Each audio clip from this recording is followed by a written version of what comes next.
In yet another myth surrounding a rock and roll legend, I'm here to answer the question of, was Debbie Harry really nearly abducted by Ted Bundy? Wild urban myths are completely commonplace in the world of rock and roll. On one end of the spectrum, you have the story of Keith Richards almost snorting the dead remains of his father, and on the other you have the band Kiss, who supposedly laced their very first comic book with the blood of the band members. But perhaps the most bizarre and frightening of them all is the story of Blondie frontwoman Debbie Harry almost being abducted by notorious serial killer Ted Bundy. Debbie Harry once explained, "I was trying to get a cab on the Lower East Side of the Village in New York and it was kind of late.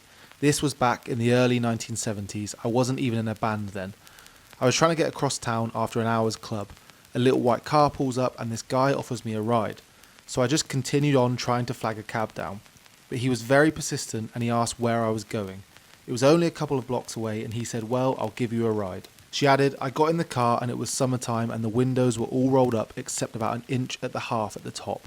So I was sitting there and he wasn't really talking to me. Automatically I sort of reached to roll down the window and realised there was no door handle, no window crank, no nothing.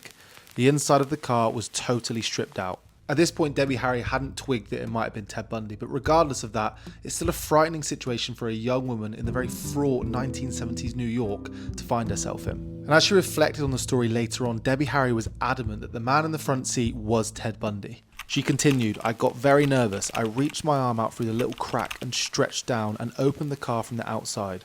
As soon as he saw that, he tried to turn the corner really fast, and I spun out of the car and landed in the middle of the street." Detailing the incident further, Harry added, "It was right after his execution that I read about him.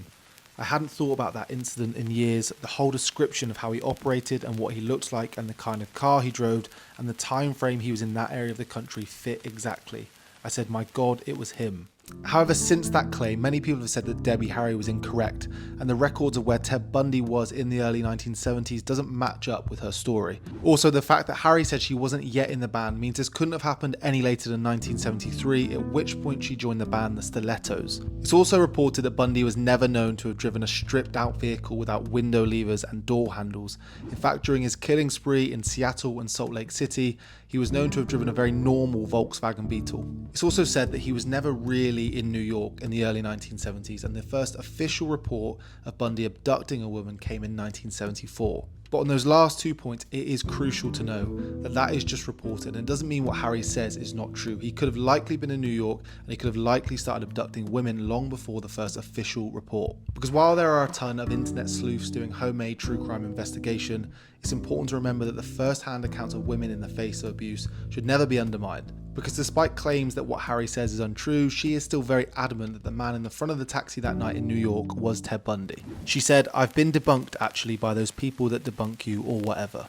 They say he wasn't in New York at that time, but I think they're really wrong because he had escaped and was traveling down the East Coast. I think that nobody has ever really investigated that. I didn't know until later who it was. It was pretty scary."